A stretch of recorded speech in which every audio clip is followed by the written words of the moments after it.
এক আল্লাহর ওলি স্বপ্নে থেকে দেখতেছেন যে সমস্ত কবরবাসীদেরকে নেক আমল বন্টন করে দিতেছে কবরের মধ্যে। সবাই সিরিয়াল ধরছে নেক আমল নেওয়ার জন্য। আল্লাহর ওলি দেখেন এক মহিলা সবের জন্য তিনি অগ্রসর হইয়া সামনে যায় না। এরপরে আরেকবার স্বপ্নে দেখতেছেন কবরের মধ্যে এইভাবে সব দিতেছেন। এই মহিলা প্রথম দিন যেভাবে যায় নাই, দ্বিতীয় দিন এইভাবে আর বসে হয় নাই। আল্লাহর ওলি এবার স্বপ্নে দেখে ওই মহিলাকে জিজ্ঞাসা করলেন, মাগো ও প্রাণের আম্মা জান, আপনাকে আমি প্রথম যেভাবে স্বপ্নের মধ্যে দেখেছিলাম সমস্ত কবরবাসীদেরকে আল্লাহ রহমতের ফেরেশতার মাধ্যমে যেভাবে তাকে সব আমলগুলো দিতেছে, সব কবরবাসীরা সিরিয়াল ধরিয়া একজনের পরে একজন নেক আনার জন্য সিরিয়াল ধরছে। ও মাগো, প্রথম দিন আপনি সবের জন্য কোন দৌড়ায় যান নাই। দ্বিতীয় দিন আবার স্বপ্নে যখন দেখলাম আপনি প্রথম দিনের মধ্যে কোনো বসে থাকেন নাই, আপনি সবের জন্য অন্য অন্য কবরবাসীদের মতো দৌড়াইতেছেন। প্রথম দিন কেন যান নাই আর দ্বিতীয় দিন কেন এইভাবে সবের জন্য দৌড়াইতেছেন? এবার স্বপ্নের মাধ্যমে ওই মহিলা ডাক দিয়ে বলেন, আল্লাহর ওলি, আমার একটা সন্তান দুনিয়ার মধ্যে রেখে এসেছিলাম, যে সন্তানটা সকালে বিকালে আমার নামে কোরআন তেলাওয়াত করত।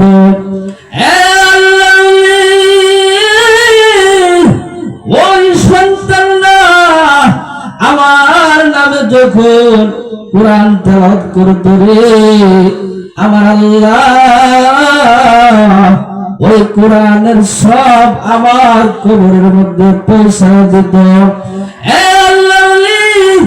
এখন ওই জন্য প্রথম দিন সমস্ত কবরবাসীরা এরা নেক আমল আনার জন্য সিরিয়াল ধরে দাঁড়াইছে।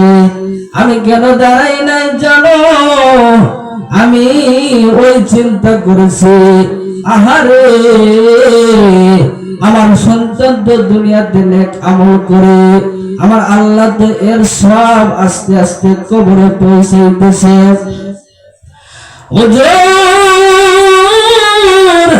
আমার জন্য নেকের কোনো প্রয়োজন হয় নাই। হুজুর গো,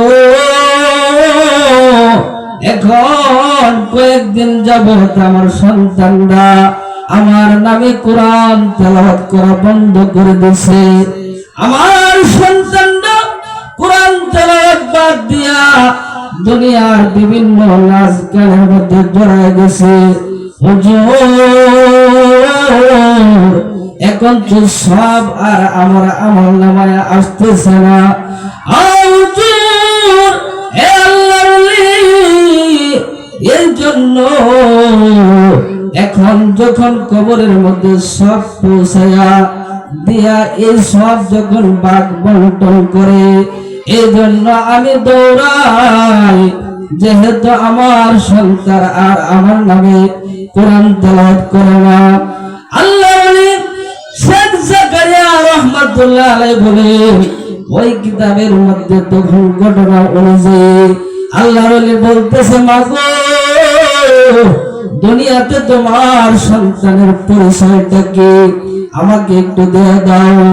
এবার মহিলা বলতেছে, হুজুর, আমার এলাকায় অমুক জায়গার মধ্যে একটা বাজার আছে, বাজারের ওই পাশে একটা দোকান আছে, ওই দোকানের মধ্যে আমার সন্তান বৈশা বৈশা আমার নামে কোরআন তেলাওয়াত করত। আল্লাহ বলে এই স্বপ্ন দেখার পরে তার ঘুম ভাঙে গেছে। ঘুম থেকে জাগ্রত হইয়া স্বপ্নের ব্যাখ্যা অনুযায়ী তিনি বাজারের মধ্যে গিয়ে হাজির হয়ে গেলেন। স্বপ্নে দেখা বাজার, তিনি বাজারকে তালাশ করতে করতে দোকান তালাশ করে বাহির করলেন। এবার আল্লাহর ওলি গিয়ে বলতেছেন, এ যুবক, তোমার নাম কি? অমুক নি। যুবককে ডাক দিয়ে বলে, আমার নাম এটা। ঠিক আছে। এবার আল্লাহর ওলি বলতেছে, যুবক রে, তোমার আম্মা দুনিয়া থেকে এতদিন আগে বিদায় হয়েছে, ঘটনাটা কি ঠিক আছে? এবার যুবক বলতেছে, হুজুর, আমার আম্মা দুনিয়াতে এতদিন আগে বিদায় হয়ে গেছে। আল্লাহর ওলি বলতেছেন, হে যুবক, তুমি তোমার মায়ের নামে প্রত্যেকদিন কোরআন তেলাওয়াত করতা, আর এখন কোরআন তেলাওয়াত ছাইড়ে দিয়া গান বাজনার দিকে দৌড়াও। কথাটা কি ঠিক আছে না ঠিক আছে? এই কথা বলার পরে এবার যুবকটা আল্লাহর ওলির পায়ে ধরে ডাক দিয়ে বলে, হুজুর, আপনি যে এইভাবে বিবরণ দিলেন, আমার আম্মা এতদিন আগে মারা গেছে, এই জিনিসটা আপনি কিভাবে জানলেন? আমি আগে কোরআন তেলাওয়াত করতাম, এখন করি না, এই জিনিসটা আপনি কিভাবে জানলেন? আমাকে বলেন। আচ্ছা বলেন, এভাবে যদি অপরিচিত একটা লোকে আইসা যদি বলে, আপনি আগে এই কাজ করতেন, এখন এই কাজ বাদ দিয়ে আরেক কাজ করেন, তাহলে আপনি তারা প্রশ্ন করবেন কিনা? বলে, ভাই এটা জানলেন কিভাবে? বলবেন না? এবার যুবক বলতেছে, হুজুর, আপনি এটা কেমনে জানেন? আপনি আবার বলেন। আল্লাহর ওলি বলতেছে, যুবক, আমি জানছি, তবে কথা যেগুলা বললাম সত্য না মিথ্যা? যুবক বলতেছে, হুজুর, কথা ঠিক আছে। এবার আল্লাহর ওলি শেখ জাকারিয়া বলেন, ও আল্লাহর ওলি ডাক দিয়ে বলতেছে, যুবক রে, তোমার আম্মা স্বপ্নের মাধ্যমে এই হালত দেখেছে। একবার যখন কবরের মধ্যে সব বন্টন করে দিতেছে, সব কবরবাসীরা সব নিয়ে যাইতেছে, কিন্তু তোমার আম্মা সবের জন্য দৌড়াই না। যুবক, এরপরে আরো দ্বিতীয়বার আরেকটা স্বপ্ন দেখলাম। যুবক রে, প্রথম দিন তোমার আম্মা সবের জন্য দৌড়াই নাই, দ্বিতীয় দিন সবের জন্য তোমার আম্মা দৌড়াইতেছে।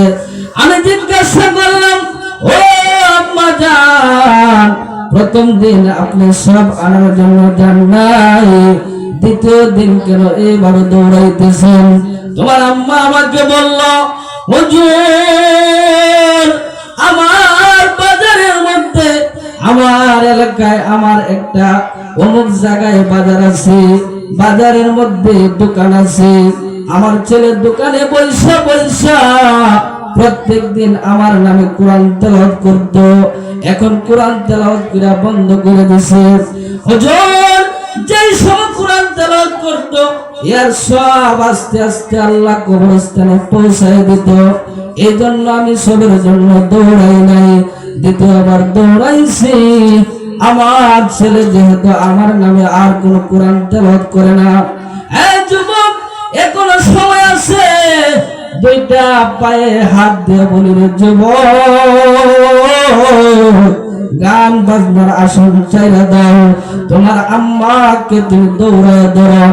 এই কথা বলার সাথে সাথে এবার যুবক হুজুরের দুইটা পায়ে ধরে বলতেছেন, আল্লাহর ওলি গো, আমার জীবনে আমি অনেক বড় অন্যায় করেছি।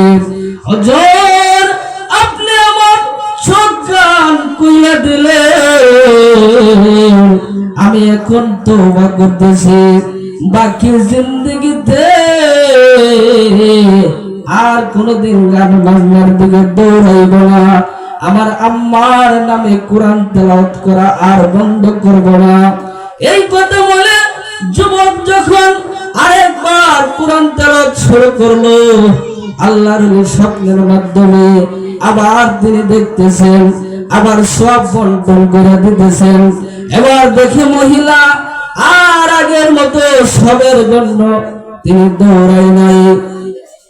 এবার আল্লাহ নবী বলেন, ও মা, তোমার ছেলের সাথে আমার সাক্ষাৎ হয়েছিল, এই ঘটনা তার সাথে আমার আলাপ হয়েছে।